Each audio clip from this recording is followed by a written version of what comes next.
이제 블록체인 관련한 여러 가지 이제 비즈니스 케이스들이 많이 이제 등장하고 있고, 이 대기업들 또 2019년도에는 이제 본격적으로 이제 나서고 있는 시점인 것 같습니다. 물론 이 지금 제도권에서 하는 프로젝트가 블록체인 기술로 할 수 있는 뭐 많은 영역을 다 포함하지 못하지만 작게라도 유의미한 사례를 만들고 있다는 점을 잘 봐주시면 좋겠습니다. 제가 오늘 이제 드리고 싶은 말씀은 저희가 그 8개사가 모여서 과기정통부 키사에서 이제 발주하는 프로젝트에 대한 내용을 말씀드릴 건데요.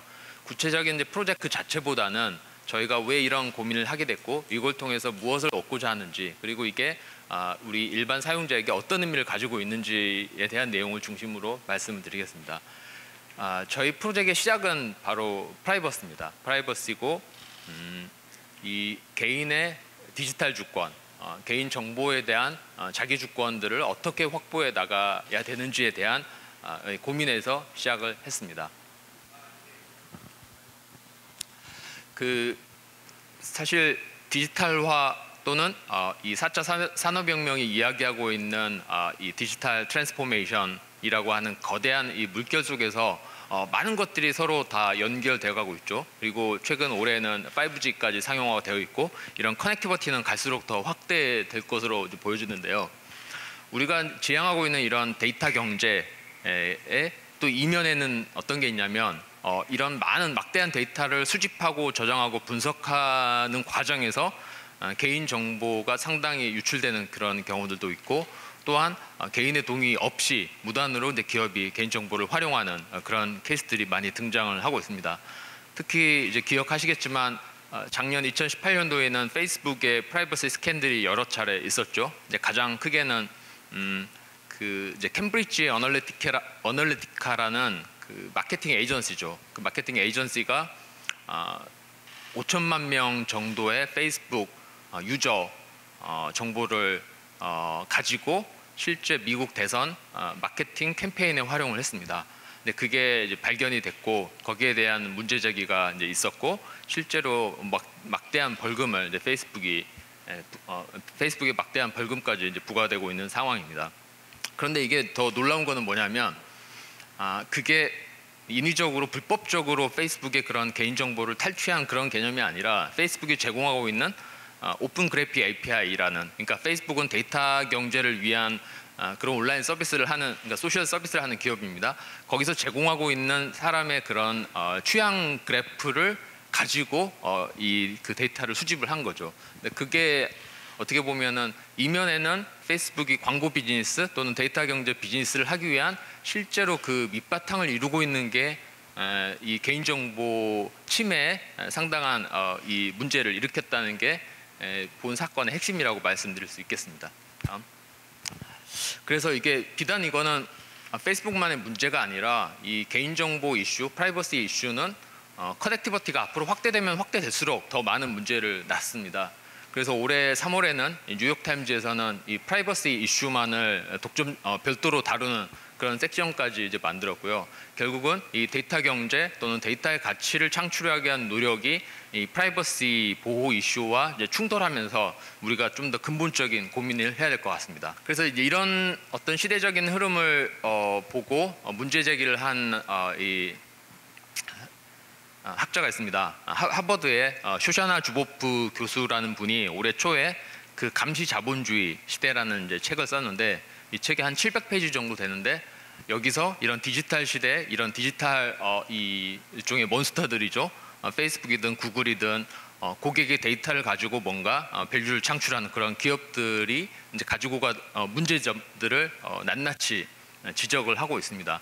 그래서 이 온라인상에서, 디지털상에서 사람들의 어떤 행동 패턴들을 감시하고 예측하는 그런 모델들이 결국은 인간의 인권을 침해할 수 있는 그런 상황으로 발전될 수 있다는 그런 지적을 하고 있습니다. 그래서 이제 근본적인 고민을 해보면 이렇게 디지털 세상에서 문제가 되고 있는 프라이버시를 우리는 어떻게 이제 극복할 거냐. 근데 그 가장 밑바탕을 이루는 게 저희는 이 신원, 아이덴티티, 나란 누구인가, 나의 정체성에 대한 문제를 해결하는 게 그 실마리가 될 것이라고 생각을 하고 있습니다.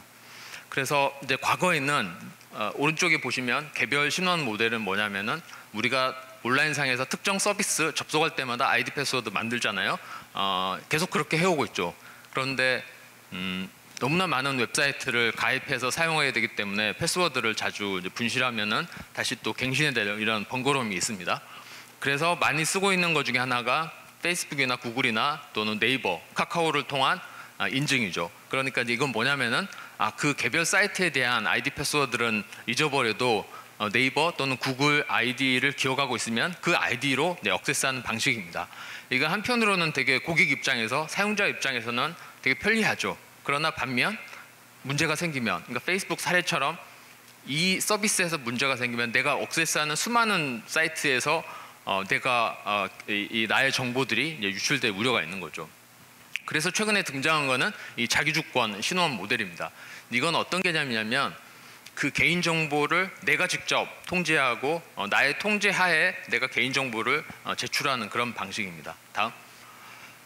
좀 더 구체적으로 말씀드리면 이제 오른쪽에 보시면 나의 개인정보를 가지고 있는 해당 기관이 있어요. 그걸 이제 이슈어라고 하죠. 개인정보를 뭔가 증명을 발급해주는 기관이라고 생각하고, 이 오른쪽 베리파이어는 나의 무슨 개인정보가 필요한 기업이에요. 그러면 지금 현재는 어떤 방식이냐면 우리 온라인상에서 제3자 정보 이 활용 동의 이거 많이 클릭하시잖아요. 그러면 나의 동의하에 이 이슈어에 있는 정보가 이 베리파이어에게 넘어가는 구조입니다. 그러면은 보기에는 내가 나의 정보 활용을 동의했기 때문에 문제가 없는 것처럼 보이지만 법적으로는 그렇지만 구체적으로 조금만 생각해 보면 나의 어떤 정보가 어떤 기술적인 방식으로 문제없이 다른 기업에 넘어가고 있는지에 대해서는 어떻게 보면 블랙박스에 해당한다고 생각을 할 수도 있습니다. 물론 대부분의 기업들은 투명하게 관리를 하겠지만 이제 그렇지 않은 경우들이 사실은 많이 등장을 하고 있는 거죠. 우리가 믿고 수십 년 동안, 10여 년 동안 써왔던 페이스북마저도 우리가 알지 못하는 방식으로 이제 데이터가 유출된 것들을 생각해 보면 이게 안심할 수 있는 방식이 아닌 거죠. 그런데 오른쪽을 보시면 이거는 방식이 조금 다릅니다. 이제 뭐냐면 가운데 개인이 있죠. 나의 개인정보 또는 나의 어떤 정보가 있는 곳에서 내가 그 정보를 나의 단말, 나의 그 로컬 단말, 그러니까 핸드폰이 되겠죠. 그 클라이언트에만 저장하는 어떤 형태로 관리를 하고 내가 제출하는 방식입니다. 그러니까 개인정보 관련한 여러 가지 증명 데이터들을 이 기업과 기업 간에, 그러니까 나의 정보를 기업과 기업 간에 바로 주고받는 게 아니라 나를 통해서 제출하고, 그러니까 발급받고 제출하는 그런 방식으로의 이제 전환을 이야기합니다. 이건 사실 어떻게 보면 불편할 수 있겠죠. 왜냐? 과거에는 나는 버튼 하나만 터치하면, 클릭하면은 내 정보가 알아서 넘어가는데 내가 뭔가를 해야 돼요. 그래서 불편함이 있을 수는 있지만, 근데 그건 어떻게 UX로 개선할지가 앞으로는 관건이겠죠. 그럼에도 불구하고 이 디지털 세상에서의 이 데이터에 대한 자기 주권을 확보한다는 점에서는 상당히 의미가 크다고 말씀드릴 수 있겠습니다. 다음.